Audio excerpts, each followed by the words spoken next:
오래전에 이런 노래가 하나 있었습니다. 아마 지금도 부르는 노래인데 오락실이라는 노래 아시죠? 안 부르겠습니다. 네. 시험을 망쳤어, 이거 아시죠? 그 가사를 잠깐 읽어보면 시험을 망쳤어, 오 집에 가기 싫었어, 열받아서 오락실에 들어갔어, 어머 이게 누구야? 저 대머리 아저씨, 내가 제일 사랑하는 우리 아빠. 아빠는 왜 오락실에 계셨을까요? 자, 중간 부분에 보니까 상황을 알 만한 가사가 또 있네요. 오늘의 뉴스, 대낮부터 오락실에 이 시대의 아빠들이 많다는데 혀끝을 쯧쯧 내차시는 엄마와 내 눈치를 살피는 우리 아빠. 자, 이게 무슨 상황인지 아시겠습니까? 딸은 시험 성적에 가슴이 아프고 아빠는 회사에서 잘려서 마음이 아프고 있어요. 자, 마지막 가사가 아빠 힘내요. 난 아빠를 믿어요. 아빠 곁에 제가 있어요. 라고 합니다. 이런 딸 하나 있으면 참 행복할 것 같아요. 자, 1998년 IMF 시절에 이 노래가 만들어졌어요. 그래서 그 당시에 경제 위기가 왔고 많은 가장들이 무너졌습니다. 기업이 파산을 했어요. 그래서 이 노래가 만들어졌을 때 힘들어하는 아빠들에게 아마 작은 위로가 되어서 이 아빠를 응원하는 딸들의 목소리만큼 사랑스럽고 힘이 되는 건 없잖아요. 참 어려운 때를 사는 중년에게 아마 따스한 노래로 들리지 않았을까 그렇게 생각을 합니다. 참 그렇잖아요. 비록 사업은 안 되고 망하였을지라도 내가 붙잡을 신락 같은 희망이 있다라고 한다면 그게 끝은 아닌 거잖아요. 그렇죠? 맞습니다. 가족의 행복을 아직 추구할 수 있다고 한다면 그것이 희망이 되기 때문에 끝이 아닙니다. 가슴 깊이 소원하는 그 뭔가가 있다고 한다면 그것을 이루기 전까지는 내가 끝을 낼 수 없기 때문에 아직 끝이 아닙니다. 나를 응원하고 도와주는 사람이 아직 내 옆에 있다면 그를 바라보면서 끝이 아니라고 생각해야만 할 것입니다. 그런데 도저히 되돌릴 수 없는 상태에 빠졌을 때는 그때는 비로소 끝이라고 하는 것입니다. 최종적인 선고를 받게 되었을 때는 그때는 끝이에요. 오늘 호세아와 고멜 사이에서 낳은 아들의 이름으로 상징되는 북이스라엘의 상황은 절체절명의 선고, 다시는 되돌릴 수 없는 끝과 다름없는 선고였습니다. 하나님께서는 이 호세아 선지자에게 그의 감정이나 그의 판단으로 말씀을 주시지 않으셨습니다. 호세아가 처한 상황을 아주 비유적으로 풀어서 간접적으로 메시지를 주고 계십니다. 자, 호세아는 북이스라엘을 무대로 활동했던 선지자입니다. 그는 하나님의 말씀을 따라서 어느 날 음란한 여인인 고멜과 결혼을 하게 돼요. 그리고 아이를 낳게 됩니다. 그리고 오늘 나온 그 아이의 이름이 세 번째 아이의 이름인데 세 아이의 이름을 잠깐 설명을 해보자면 첫째 아이의 이름이 4절에 나와 있습니다. 이스르엘. 그 이름 뜻이 너무 무섭습니다. 내가 이스라엘의 피를 에후의 집에 갚으며 이스라엘 족속의 나라를 폐할 것임이니라. 첫째 아들을 낳은 기쁨이 생명을 출산한 너무 좋은 기쁨인데 지금 이스라엘에 불어닥칠 그 피바람, 그 살인의 행위가 지금 예고되어지고 있어요. 북이스라엘에 대한 심판을 이 아들의 이름으로 주고 계십니다. 자, 둘째 딸입니다. 6절에 등장하고 있죠. 로루하마라고 합니다. 로는 아니다라는 뜻이고 루하마는 긍휼히 여기다는 뜻이에요. 이게 두 개가 합쳐져서 긍휼히 여기지 않겠다. 그래서 그 딸의 이름 뜻이 내가 다시는 이스라엘 백성을 긍휼히 여기지 않겠다, 용서하지 않겠다라는 너무나도 차가운 말씀이에요. 이건 역시 북이스라엘이 당할 심판의 내용입니다. 자, 셋째 이름이 바로 오늘 본문 1장 9절에 등장하는 것인데요. 무엇이라고 나와 있죠? 로암미입니다. 이것도 똑같습니다. 로는 부정입니다. 암미는 내 백성입니다. 너희는 내 백성이 아니다. 나는 너희의 하나님이 되지 않을 것이다 라는 뜻입니다. 너는 이제 앞으로 독립적으로 살아. 내가 너희에 관여하지 않을 테니까 너희는 행복하고 자유롭고 아주 기쁘게 살아. 나는 이제 너를 상관하지 않겠어. 그런 뜻의 말이 아니죠. 하나님께서 북이스라엘을 버리시겠다는 것입니다. 그들을 유기하시겠다는 것입니다. 이건 역시 너무나도 무서운 북이스라엘을 향한 심판이에요. 자, 우리가 3명의 선지자의 이름을 살펴보았는데 우리는 이 아들, 딸의 이름을 통하여서 북이스라엘이 하나님의 손길로부터 완전히 떠나서 버림받게 될 것, 멸망할 것을 보게 되어집니다. 사랑하는 여러분, 과연 이런 상황에서 하나님은 늘 계획이 있으시다고 하고 하나님은 그 사람을 그냥 내버려 두지 않으신다고 하시는데 이런 상황에서도 이스라엘에 계획이 있다라고 말을 할 수가 있을까요? 하나님께서는 지금 그들에 대한 축복은 멈추시겠다 하시고 그들에 대한 최종적인 심판의 선고와 이제 너희는 끝났다, 너희를 향한 진노와 분노가 기다릴 것이다 라고 말씀하고 계셔요. 너는 내 백성이 아니다 라는 말은 너희의 죄악에 대한 형벌을 주겠다는 말씀입니다.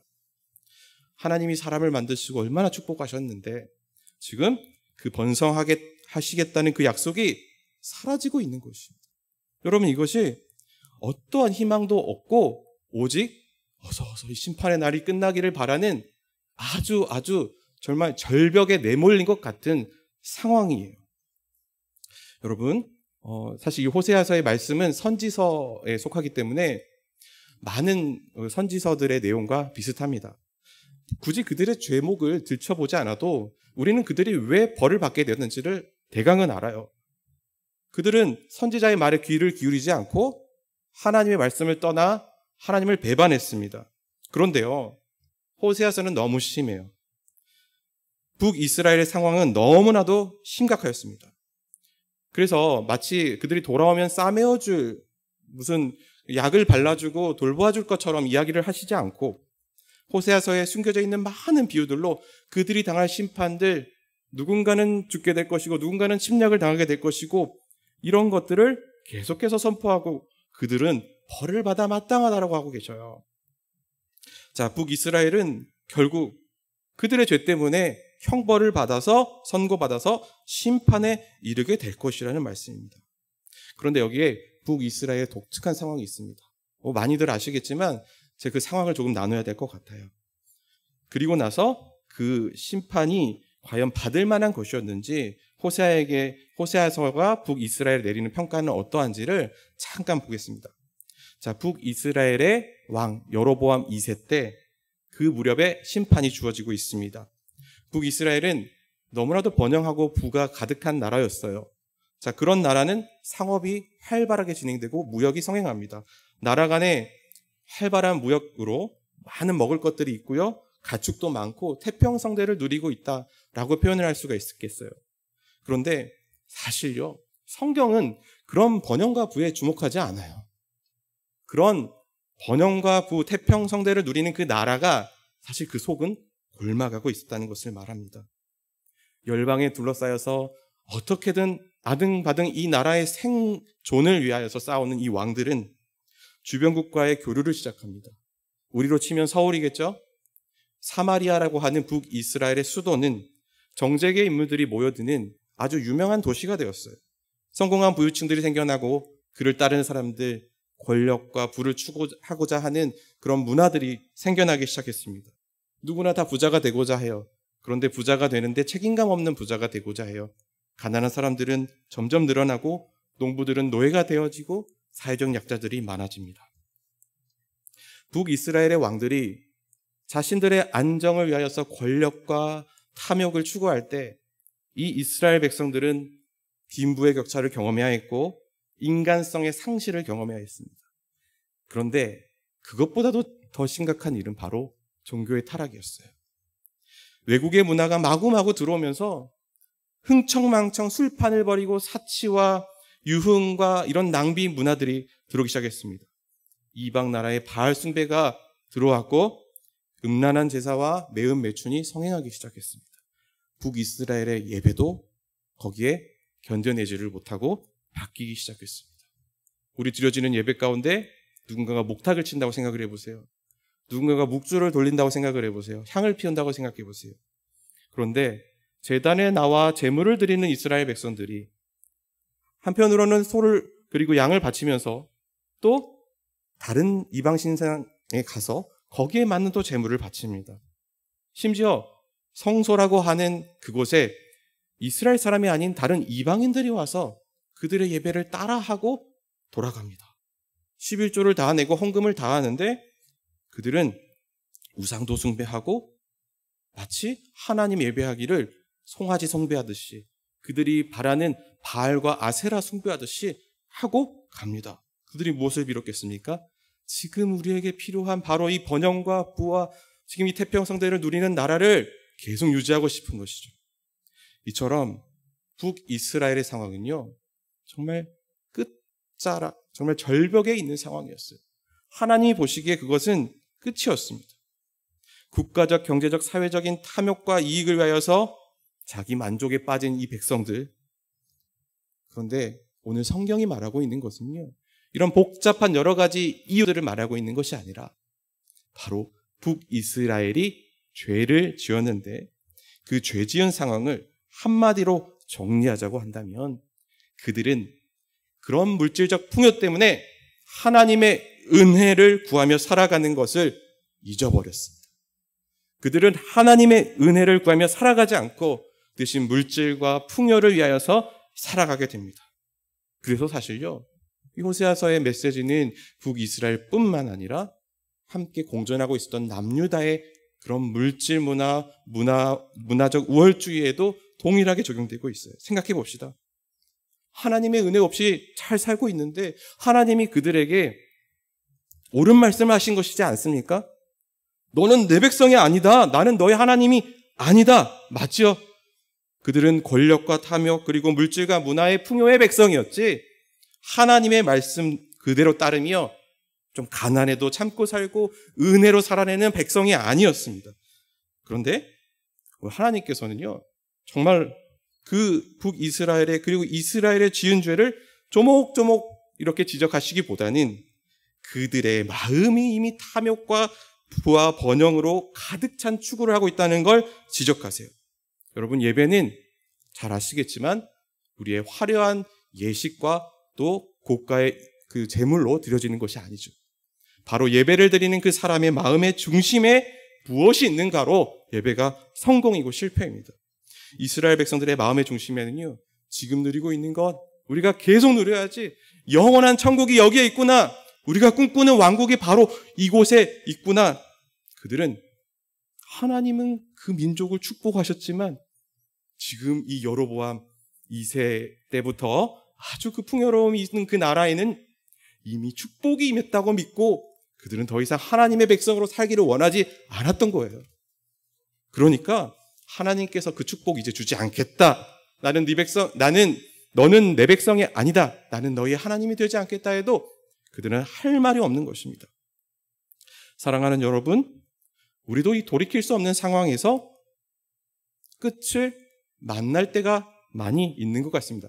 사실 하나님의 은혜와 하나님의 은혜로 누리는 그 축복과 우리 눈에 보여지는 우리가 가질 수 있는 물질적인 번영과 그런 것들을 생각을 했을 때 하나님의 축복을 받겠습니까? 아니면 물질의 축복을 받겠습니까? 우리는 늘 뒤의 것, 물질의 축복을 선택하기가 쉬워요. 그런데 오늘 뭐라고 말씀하십니까? 하나님의 백성이 물질과 풍요로 행복하게만 살고 있다면 그건 이미 로암미, 하나님의 백성이 아니란 말이고 거기는 이미 끝자락, 심판이 임하는 자리라는 것입니다. 그러므로 참 그 아빠에게도 가족이라고 하는 그 신랑 같은 희망이 있었어요. 내가 살아가겠다 하는 의지가 있으면 어떻게든 희망을 만들어내서 견딜 수 있었어요. 그런데 이스라엘에게는 그런 희망이라는 것이 없어요. 왜입니까? 그들은 죄를 뒤집어 쓰고 회개하고 싶은 마음이 생겨나지를 않아요.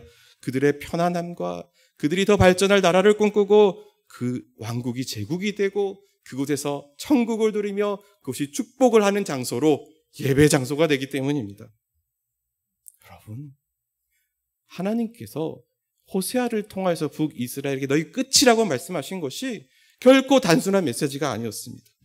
하나님께서는 이렇게 변하지 않는 마음을 가진 자들에게 반전을 주시려고 이렇게 강력한 심판을 선포하고 계십니다.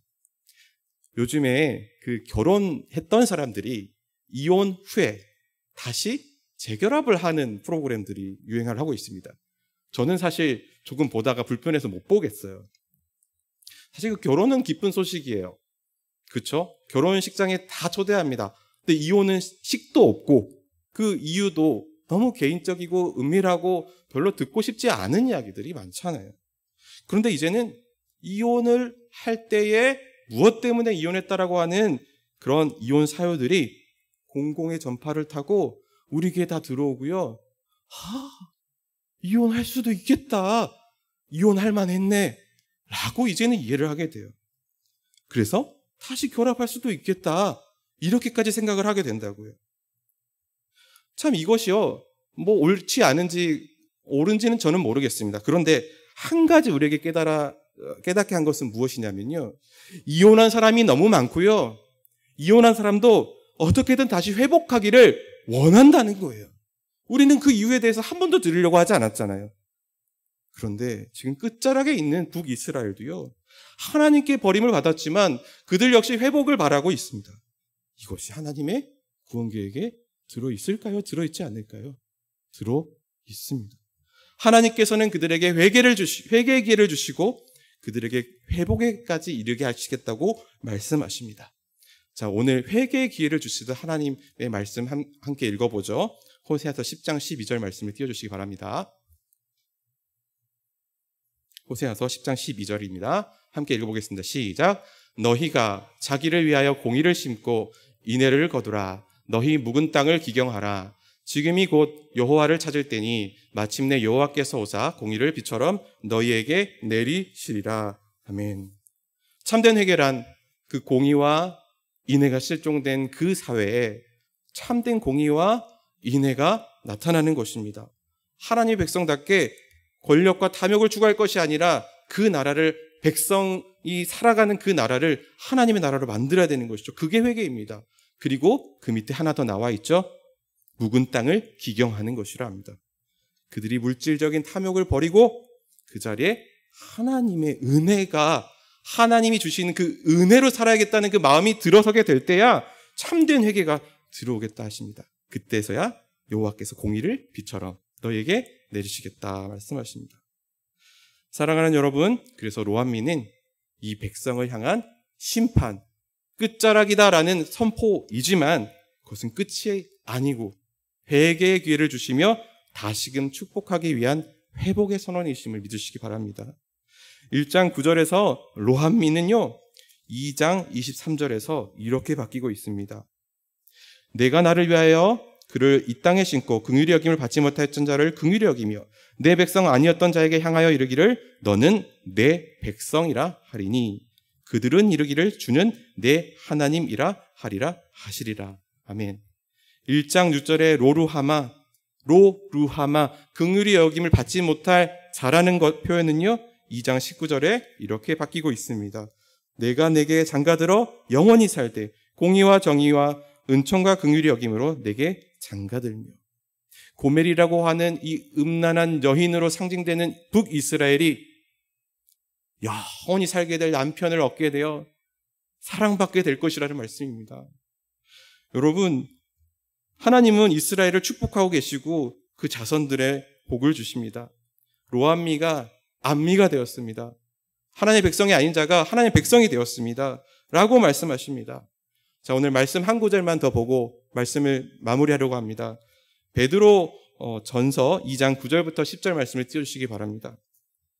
베드로 사도는 이 호세아서 1장 9절 10절의 말씀을 2장 10절에 이렇게 적용을 했습니다. 10절 먼저 보겠습니다. 너희가 전에는 백성이 아니더니 이제는 하나님의 백성이요 전에는 긍휼을 얻지 못하였더니 이제는 긍휼을 얻은 자니라. 아멘. 더 이상 희망이 없는 절벽에 다다른 심판의 길에 있는 자들에게 하나님께서는 지금 베드로 사도가 기록하였듯이 호세아서를 통하여서 주셨듯이 새로운 정체성을 주고 계십니다. 바로 전에는 아니었다라는 정체성이에요. 전에는 너희가 아니었다라는 정체성이에요. 우리는 저 뒤에 하나님의 백성이라는 것만 보죠. 하지만 그것도 정체성이지만 전에는 아니었다는 것입니다. 그래서 긍휼을 얻지 못할 자들이 긍휼을 얻게 되었고 로함이었던 자들이 안미가 되었고 이렇게 된 것입니다. 사랑하는 여러분, 형벌의 대상인 죄인이 하나님의 백성이 되었고 그들이 긍휼히 할 필요가 없는 자들이 사랑받는 자들이 되었습니다. 이것이 우리의 정체성입니다. 베드로전서 2장 9절을 한번 띄워주시죠. 그런데 제가 놀라운 것을 발견했어요. 저기에 우리의 정체성을 표현하고 있는 이제 하나님의 백성이 아니었던 자들이 백성된 자들에 대한 표현하는 몇 가지 단어들이 있습니다. 너희는 택하신 족속이요, 왕 같은 제사장들이요, 그리고 거룩한 나라입니다. 바로 저 거룩한 나라가 우리의 새로운 정체성입니다. 이것은 우리가 단순히 경건을 연습하고 경건하여진다고 해서 거룩을 이룬다고 말씀하지 않습니다. 우리가 언약의 저주를 받았던 로함이었는데 어떻게 경건을 이룰 수 있습니까? 우리는 로함이라는 인식을 갖고 살아야 될 존재들이지 안미로 인식하고 살아야 될 자들이 아닙니다.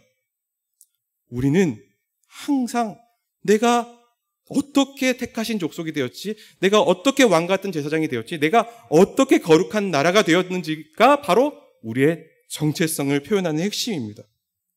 그래서 우리의 거룩도 똑같습니다. 저는 여러분들에게 권면드리고 싶어요. 우리가 거룩한 나라라고 하는 것을 예배를 열심히 드리고 찬양을 열심히 하고 이곳에 머물러 있는 것이 우리를 거룩한 나라라고 부르신 그 뜻이 아니라는 것입니다. 우리를 거룩한 나라라고 부르신 것은 그리스도 안에서 거룩할 수 없는 자를 거룩하게 하신 하나님의 거룩하심을 입어 백성이 된 것을 말씀하고 있어요. 로함미가 복음을 들어서 그리스도 안에서 거룩한 나라가 되었다고요.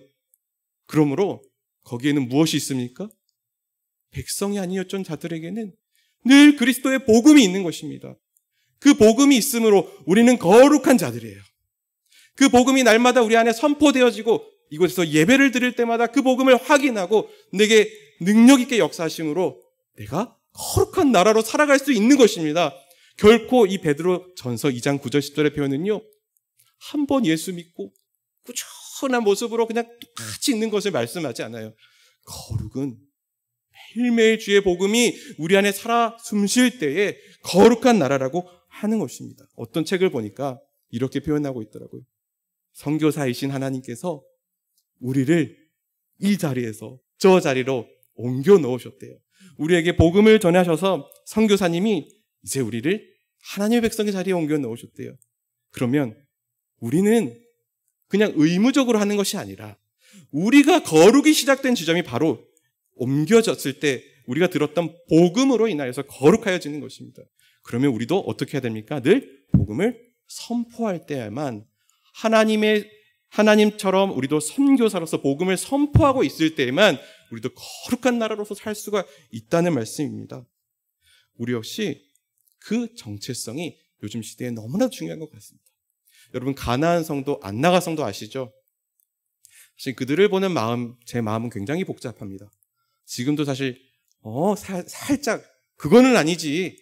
그래도 저도 예배 다 나오는데 예배 나와야지 생각하는 생각이 있어요. 그런데 조금만 생각해 보시면요, 그분의 거룩은요, 온전한 복음이 그에게 선포되어질 때에만 그가 거룩한 나라요 왕 같은 제사장이요 택하신 백성이 되는 것입니다. 그 단지 지금 예배를 나오고 있고 나오지 않고 있느냐에 따라서 결정되는 것이 아닙니다. 하나님의 구원 계획, 우리에게 임하신 구원 계획도 철저히 우리에게 그리스도가 있느냐 없느냐, 복음을 선포하고 있느냐였고요, 다른 사람에게도 똑같이 적용이 됩니다. 사랑하는 여러분, 이제 일주일 사시게 될 것입니다. 부디 이제 밖에 나가셔서 그리스도인으로 사실 때에 늘 복음을 선포하시는 여러분이 되시기를 바랍니다. 그것이 우리에게 기쁨을 주는 측면도 있고 우리에게 어려움의 문제를 주기도 할 것입니다. 그런데 복음을 전하는 삶은 우리의 정체성, 거룩한 나라이기 때문에 이 일들을 하지 않는 이상 우리는 거룩함을 지켜낼 수 없다는 사실, 그것만 기억하신다면 우리는 항상 복음을 전하는 삶을 살아야 할 것입니다. 만약 그것을 이루지 못한다면 북이스라엘이 물질의 번영과 풍요를 마음에 두고 살았던 것처럼 그것이 하나님 예수 그리스도의 복음을 대체할지도 모릅니다. 사랑하는 여러분, 일주일 동안도 힘을 내서 사시고 세상 속으로 들어가서 복음을 전하는, 세상 속에서 거룩해지는 그리스도인들이 다 되시기를 바랍니다. 기도하겠습니다.